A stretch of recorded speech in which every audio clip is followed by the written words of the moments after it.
ሰላም ጤና ይስጥልን አድማጭ ተመልካቾቻችን፣ ዕለታዊ መረጃዎችና ዘገባዎችን ይዤ መጥቻለሁ። መረጃና ዘገባዎችን እየተከታተላችሁ አብራችሁ እንድትቆዩ ነው በአክብሮት የምጋብዛችሁ። በዚህ ሰዓት የተለያዩ መረጃዎችን ይዣለሁ። ከያዝኳቸው መረጃዎች መካከል ሌሊቱን በተለያዩ ከተሞች እንደዚሁ ተከታታይ የቦምብ ፍንዳታዎች ነበሩ፣ መንገዶች ተዘግተው ነበር የሚለውንና በመንገዶቹ እንደዚሁ የጎማ እየተቃጠለ መንገዶቹ በዚህ ሁኔታ ነው ሌሊቱን ያሳለፉት። ከዚህ ጋር በተያያዘ ከተሞቹ የት ናቸው ምንድነው የሚለውን በተመለከተ ዝርዝር መረጃ በዚህ ሰዓት ወደ እናንተ የማደርሳችሁ ይሆናል። እንደዚሁ ደግሞ ሰሞኑን በተከታታይ ውጊያ ሲደረጉበት በነበረው አካባቢና በፋኖ መሪዎች ላይ አነጣጥረው የተባለው ሁለተኛ ዙር ዘመቻ ተጀምሯል። ከዚህ ጋር በተያያዘ በፋኖ በኩል የተሰጠውን አጸፋ ምላሽና ያለውን አጠቃላይ ሁኔታ በተመለከተ ዝርዝር መረጃ ወደ እናንተ የማደርስ ይሆናል። እንደዚሁም ደግሞ እናረጋ ከበደም እንደዚሁ በባህር ዳር ወጣቶችን ስብሰባ ጠርተዋል።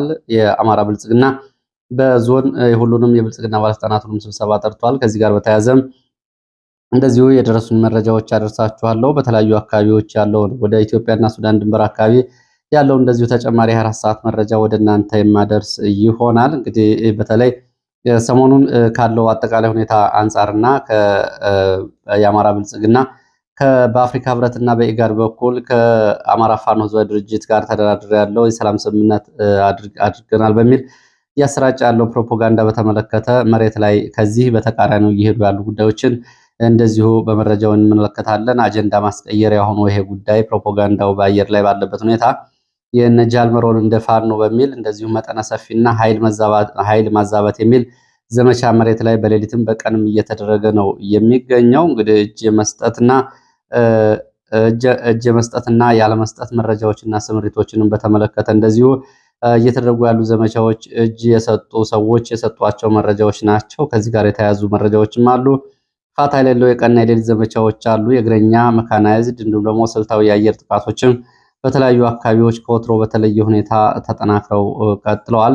ሰሞኑን መንግስት እንግዲህ በአንዳንድ ዘመቻዎች 4-5 አቅጣጫዎችና ግንባሮችን እንዲሁም ደግሞ ስልታዊ ዘመቻዎችን እየተከተለ ነው የሚመስለው። ከግንባር መረጃዎች እንደሚስተዋለው የክላስተርና ኩታ ገጠም እንዲሁም ደግሞ ተደራቢና ሽፋን ሰጭ ኃይል በሚል ጭምር ኃይል በተከታታይ ኃይል ስምረት እያደረገ ነው የሚገኘው። እነዚህ ዘመቻዎች በተመለከተ አጠቃላይ መሬት ላይ ያለው ሁኔታ እንደዚሁ ከዚህ ጋር በማነጻጸር መረጃዎችን ወደ እናንተ የማደርስ ይሆናል። እየተከታተላችሁ አብራችሁ እንድትቆዩ ነው በአክብሮት የምጋብዛችሁ።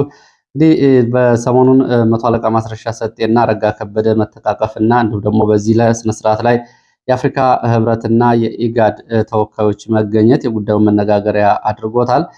ከዛ ባሻገር መሬት ላይ ያለው ሁኔታ ግን ከዚህ በተለየ ነው። መጠነ ሰፊ ዘመቻዎች እየተደረጉ ነው ያሉት። እሱ እንግዲህ በዝርዝር የመለስበት ይሆናል። ከዛ በፊት ካደረሳችሁኝ አስተያየቶችና ሀሳቦች መካከል በአጭሩ አዲስ አበባ ላይ በርከት ያሉ አስተያየቶችን አድርሳችሁኛል። አዲስ አበባ የግል ድርጅቶችና ማህበራቶች ሳይቀሩ ሰራተኞቻቸውን ቅጥር የሚፈጽሙት የኦህዴድ ብልጽግና አባላት የሆኑትን ነው።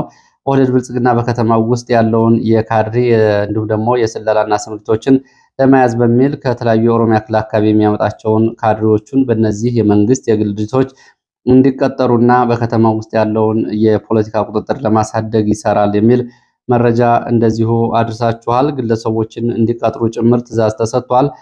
ጋራጆችና የግል ጋራጆች ጭምር ሳይቀሩ መካኒክ ከሌላ ቦታ እንዳያመጡ ሙያን እንኳ መሰረት አድርገው እንዳይቀጥሩ ትዕዛዝ ተሰጥቷል። እንዲሁም ደግሞ በአዲስ አበባ የጤና ተቋማት፣ በሆስፒታሎች፣ በጤና ጣቢያዎች ያለውም የሰው ኃይል ስምሪት እንደዚሁ አቅጣጫ ተሰጥቶበት እየተሰራ ነው የሚመስለው። በከተማው የሚነገረውን አማርኛ ቋንቋ ጭምር የማይናገሩ ከተለያየ አካባቢ የመጡ የኦህዴድ ካድሬዎች ከጽዳት እስከ ከፍተኛ የሕክምና ኃላፊነቶች ጭምር እንደዚሁ እንዲመደቡ ተደርገዋል። ሐኪሞቹም የጤና ባለሙያዎቹም ነርሶቹም ፋርማሲስቶቹም ጨርሶ የቋንቋ ችግር ጭምር እየገጠማቸው ነው የሚመስሉት የሚል እንደዚሁ ከአካባቢው ጥቆማዎችን አድርሳችኋል። እንግዲህ ያለው ስርዓቱ የለየለት አድሏዊ አሰራሩን የሚያሳይ ነው። እንግዲህ እነዚህ የሕክምና አገልግሎት የሚሰጡ ተቋማት ላይ ያሉ ሰዎች አማርኛ ቋንቋ በአግባቡ ስለማይችሉ ለከተማው ሰው እንደዚሁ አገልግሎት ለመስጠት ተቸግረዋል። ይሄ ሆን ተብሎ ነው ብለዋል። ሌላው ደግሞ የጥበቃ ኤጀንሲዎችን በተመለከተ ቀደም ብሎ የሰው ኃይል አቅራቢ በመሆን የኦሮሚያ ክልል የሰለጠነ ሚሊሻ ወደ ከተማው የጥበቃ ኤጀንሲዎች ሲያቀርብ ነበረ። አሁን ደግሞ እንደዚሁ የጥበቃ ኤጀንሲዎች ጭምር ባለቤትነትን በአብዛኛው የኦህዴድ ካድሬዎች እና የኦህዴድ የቀድሞ የጦር መሪዎች ካድሬዎች እንዲሁም ደግሞ ነጋዴዎች ፈቃድ ወስደው እንዲሰሩ በሚል አሁን የሰው ኃይል ሙሉ በሙሉ ከአንድ አካባቢ ብቻ እንዲቀርብ እየተደረገ ነው። እንግዲህ አጠቃላይ ከተማ ውስጥ ያለውን የሰው ኃይል፣ የዲሞግራፊ፣ የጸጥታና ተዛማጅ ጉዳዮችን እንዲሁም ደግሞ ከምርጫው በፊት በርካታ ጉዳዮችን እንደዚሁ በቁጥጥር ስር ለማዋል የሚደረገው ጥረት ነው። ደብረ ዘይት አዲስ የአየር ማረፊያ ግንባታ እንግዲህ ያው ዓለም አቀፍ ጨረታ ወጥቶ በሂደት ላይ ነው ያለው። ከዚህ ጋር በተያያዘ የገበሬ ቤቶች ግንባታ በሚል የኦህዴድ ሰዎች ገንዘብ የአካባቢው ካድሬዎች ገንዘብ እያባከኑ ነው፣ ተነሽ ያልሆኑ አርሶ አደሮችን ስም እያስመዘገቡ ካድሬዎች ቤት እየወሰዱ ነው የሚለው ጨምሮ እንደዚሁ የኮንትራት የግንባታ ተቋራጮችን በተመለከተ በዚህ በአየር ማረፊያው የተለያዩ በብዙ ሺህ የሚቆጠሩ ኮንትራክተሮችን የሚያስተናግድ ቢሆንም የኮንትራክተር ምርጫው የጨረታ ሂደቱ እንደዚሁ አሁንም ግልጽ አይደለም። የአንድ አካባቢ ሰዎች የሀብት እና የበላይነት እንዲፈጥሩ የሚደረግ ሩጫ መሆኑንም የሚገልጹ ጥቆማዎችን አድርሳችኋል። በዝርዝር ወደፊት እንግዲህ አንዳንዶቹን ከሰዎቹ ጋር የሚመለስባቸው ይሆናል። ወደ መረጃዎቹ ነው የሚሄደው። የዘመቻና ፕሮፓጋንዳ ጋር በተያያዘ እንግዲህ ብልጽግና የሰላም ስምምነት የሚለውን ፕሮፓጋንዳ የህዝብ ድጋፍ ለማግኘት እየተጠቀመበት እንደሆነ የወጡ መረጃዎች ያሳያሉ። ብልጽግና የህዝብ ድጋፍ ለማግኘት ከፍተኛ ሁኔታ ይህንን ጉዳይ እያጮኸ ነው የሚገኘው። በዛሬው ዕለት አረጋ ከበደ በባህር ዳር ከተማ ወጣቶቹ ጋር ስብሰባ ያደርጋል ነው የተባለው። የስብሰባው ዓላማ ብልጽግና የሰላም ስምምነት ፈርሟል፣ ለሰላም ያለውን ቁርጠኝነት ብልጽግና ህዝብ እንዲያውቅለት ይፈልጋል የሚል አጀንዳ ያለውና ይህንን መልእክት ለማስተላለፍ የታሰበ ፕሮግራም ነው ተብሏል። ብልጽግናን ደግፉ፣ ብልጽግና የሰላም መንግስት ነው የሚል አጀንዳ የያዘና ብልጽግና ከህዝብና ከተሰብሳቢዎች በተደጋጋሚ ሲነሳበት የነበረውን ለምን የሰላም ስምምነት አታደርጉም የሚለውን ጉዳይ ለፕሮፓጋንዳ ለመጠቀም ይሄው የሰላም ስምምነት የሚለውን የህዝብ ጥያቄ በተግባር መልሻለሁ ለማለት ነው ይህንን ስብሰባ የጠራው። የስብሰባውን ዋና ዓላማ በተመለከተ ካድሬዎች ቤት ለቤት እየዞሩ ቅስቀሳ ሲያደርጉ ነበረ። እንግዲህ በዚህ ዛሬ ስብሰባ ይደረጋል የሚል መረጃ ነው የወጣው። ሌላው መረጃችን የግንባር መረጃዎች ናቸው። ወደ ግንባር መረጃዎች ሲሄድ እንግዲህ ሌሊቱንም እንደዚሁም በቀንም ጭምር ከፍተኛ ውጊያዎች እየተደረጉ ነው የሚገኙት። ደቡብ ጎንደር ጋይንት ያገኘሁትን መረጃ አላስቀድም። በደቡብ ጎንደር ላይ ጋይንት ዛጎች በተባለ ቦታ በተደረገ ውጊያ ሰብአዊ፣ ቁሳዊና ወታደራዊ ኪሳራ ደርሷል። የመንግስት ኃይል ከንፋስ መውጫ፣ ክምር ድንጋይ፣ ጉና፣ ጎብጎብ፣ ደብረታቦር አቅጣጫ በአገረገነት በኩል በተከታታይ ኃይል ካስገባ በኋላ ነው ዛጎች አካባቢ ውጊያ የተቀሰቀሰው።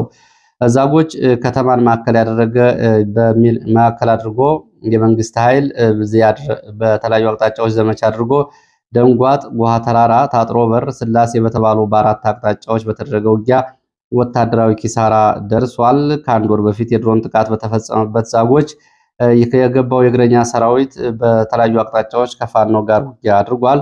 ውጊያው ከረፋድ እስከ አመሻሹ ድረስ እየቀጠለ ሲሆን ውጊያውን ያስቆመው አመሻሹ ነው ብለዋል። የደረሰው ጉዳት በዝርዝር አልታወቀም። ዛሬም በአካባቢው እንደዚሁ ተኩስ እንደሚሰማ የወጡ መረጃዎች ያሳያሉ።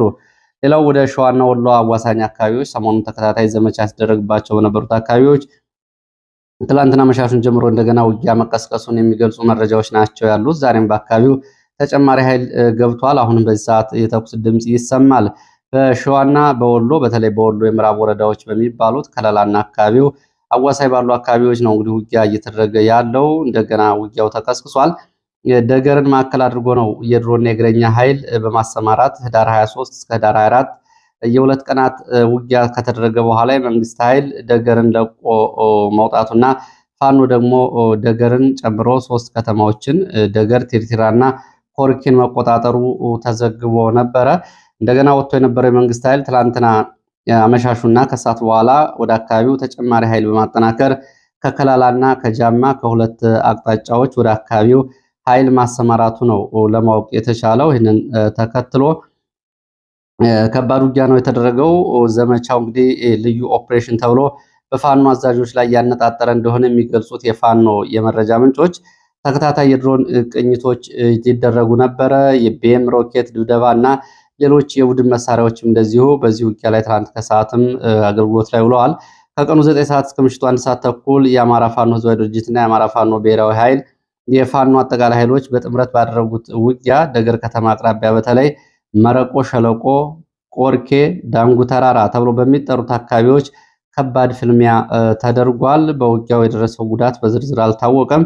ከ3 ቀናት በፊት የከባድ መሳሪያ ድብደባ ተፈጽሟል። የተፈጸመውን የከባድ መሳሪያ ድብደባ ተከትሎ ዳንጉ ተራራ አካባቢ ያለው ደን እስካሁን ድረስ ቃጠሎ አልበረደም፣ ጭስና እሳት ከሩቅ ይታያል ነው ያሉት። ትላንትና እንግዲህ ከጃማ በኩል የገባው የመንግስት ኃይል በተለይ ብርቱ ጉዳት አስተናግዷል።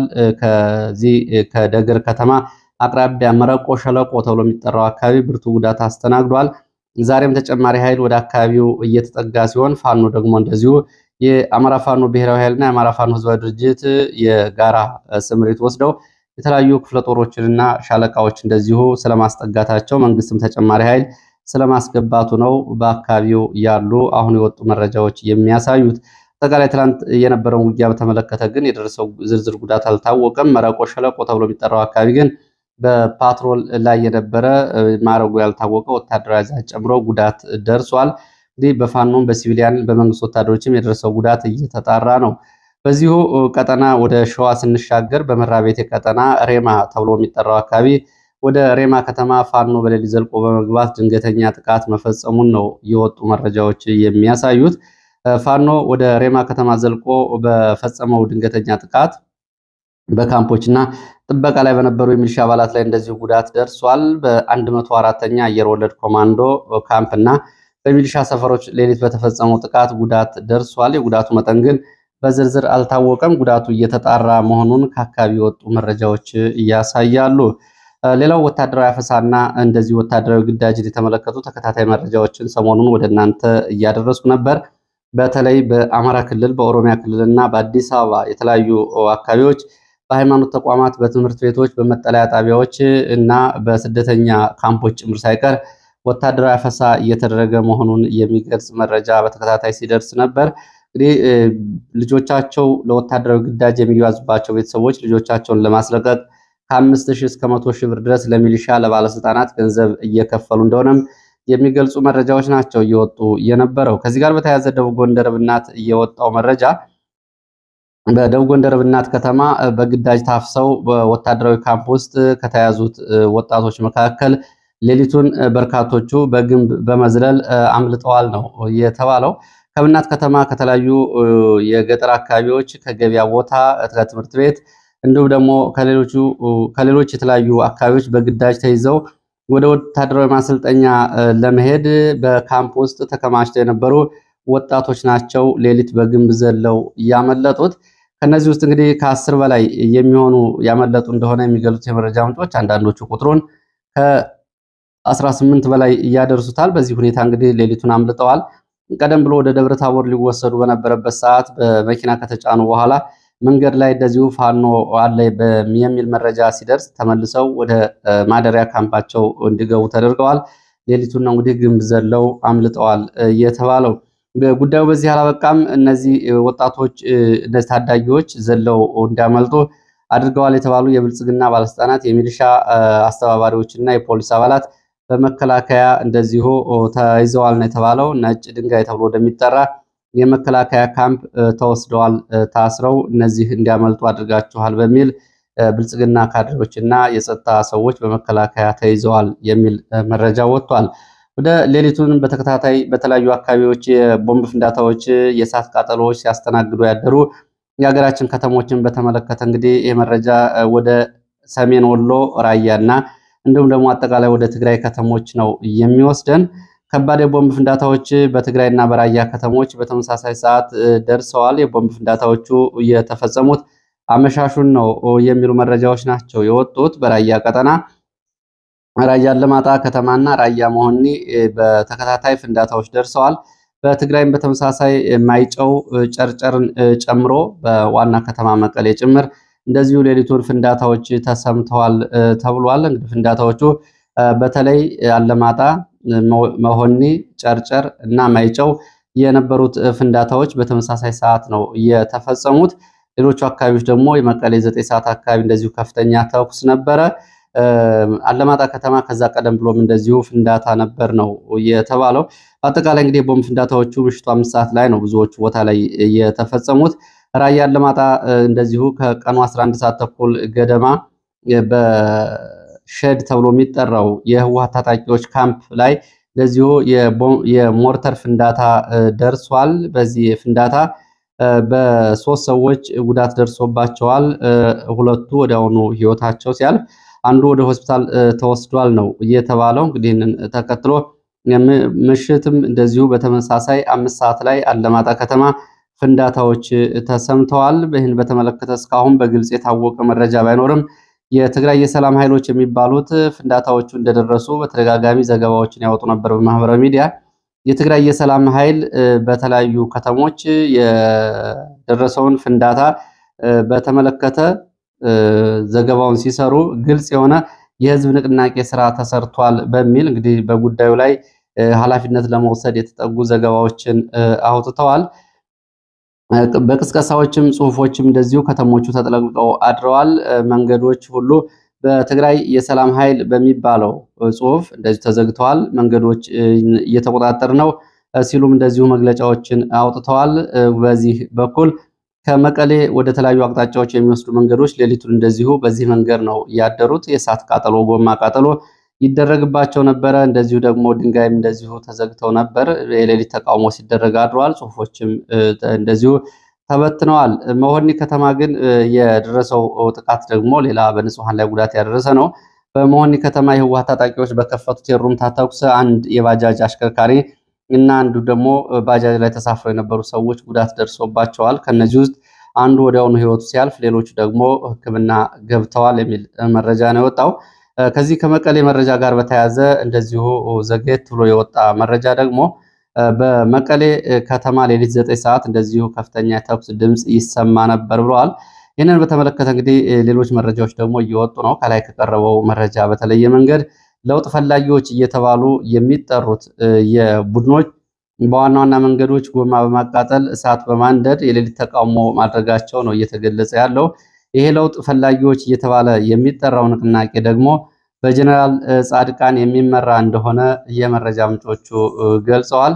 እንግዲህ የለውጥ ፈላጊዎች ንቅናቄ የሚባለው ለመጀመሪያ ጊዜ በዚህ በጎዳና ላይ አመፅ እንዲሁም ደግሞ መንገዶችን በመዝጋት ይህንን ሲያደርግ ማደሩ ነው መረጃዎቹ የገለጹት። ቀደም ብሎ እንግዲህ ባለፈው ጀነራል ጻድቃን በሚዲያ ላይ በነበራቸው ቆይታ የለውጥ ንቅናቄ የሚባል ቡድን አቋቁመው በሰነድ ደረጃ እንደዚሁ ይህን እየመሩ እንደነበር እስከ ሰነዱ ቀርበው ማብራሪያ መስጠታቸው ይታወቃል። እንግዲህ የትግራይ የሰላም ኃይል ከሚባለውም ደግሞ በተለየ መንገድ የንቅናቄ ኃይል እየተባለ የሚጠራ ቡድን ነው። ወደ መቀሌ ያለው መረጃም እንደዚሁ ስናስከትል በመቀሌ ሌተናል ጄኔራል ታደሰ ወረደ እስካሁን ድረስ ወደ ቢሮአቸው አልተመለሱም ነው የተባለው። ጄኔራል ታደሰ ወረደ ቢሮአቸው አሁንም በታጣቂዎች እንደተያዘ ነው። ከዚህ ጋር በተያያዘ እንግዲህ የሚወጡ መረጃዎች የሚያሳዩት ጄኔራል ታደሰ ላይ መፈንቅለ መንግስት ተደርጓል በታጣቂዎችና በታጣቂዎቹ አዛዦች ወታደራዊ ቡድን በኩል መፈንቅለ መንግስት ተደርጓል የሚሉ መረጃዎች ናቸው እየወጡ ያሉት። እስካሁን ድረስ ይሄ በተረጋገጠ መንገድ ግን የተረጋገጠ ጉዳይ የለም። ህወሓት አክራሪ የሚባለው ቡድን የነ ሞንጆሪኖ ቡድን እና እንዲሁም ደግሞ ወታደራዊ ግንባር መሪዎቹ እነ ጀነራል ዮሐንስ እነ ጀነራል ፍስሐ እነ ጀነራል ኃይለ ሥላሴ የሚያስተባብሩት ቡድን መፈንቅለ መንግስቱን ሳያደርገው አልቀረም እየተባለ ነው የሚገኘው። እስካሁን ድረስ በአንድ ዲፕሎማት ወይም ደግሞ አምባሳደር ቤት ውስጥ ታደሰ ወረደ የቁም እስረኛ ሆነው ይገኛሉ የሚሉ መረጃዎች ናቸው እየወጡ ያሉት። የሚገርመው ይሄ ጀነራል ታደሰ ወረደ አሁን ያሉበት ቤት አምባሳደሩ በአሜሪካ የሚኖርና የነ ሞንጆሪኖ ቡድን ደጋፊ ሲሆን በዚህ መኖሪያ ቤት ውስጥ ይገኛል ጀነራል ታደሰ ወረደ ነው የተባለው። ለማንኛውም እንግዲህ ከዚህ ጋር በተያያዘ ባለፈው በነ ጌታቸው ረዳ ላይ መፈንቅለ መንግስት ያደረገውና በወቅቱ ምክትል የትግራይ ጊዜያዊ አስተዳዳሪ የነበረው ጀነራል ታደሰ ወረደ እሱም የእጁን እያገኘ ይመስላል ነው ያሉት። እስካሁን ድረስ ግን ስለ ጉዳዩ ከፌዴራል መንግስትም ከትግራይ ጊዜያዊ አስተዳደርም እስካሁን ማረጋገጫ ግን አልተሰጠም። ወደ አዲስ አበባ የሚወስደን መረጃ ላስከትል። በአዲስ አበባ በትላንትናው ዕለት እነ ዶክተር ወንዶሰን አሰፋ የክስ መዝገብ የሚገኙ በርካታ እስረኞች ቁጥራቸው 23 የሚሆን ጋዜጠኞች፣ ፖለቲከኞች የሚገኙበት የፖለቲካና የሕሊና እስረኞች ፍርድ ቤት ቀርበው ነበረ። በአዲስ አበባ ልደታ ከፍተኛ ፍርድ ቤት ትላንትና ቀርበው ለታህሳስ 1 2018 ተለዋጭ ቀጠሮ እንደተሰጣቸው ጠበቆቻቸው ገልጸዋል።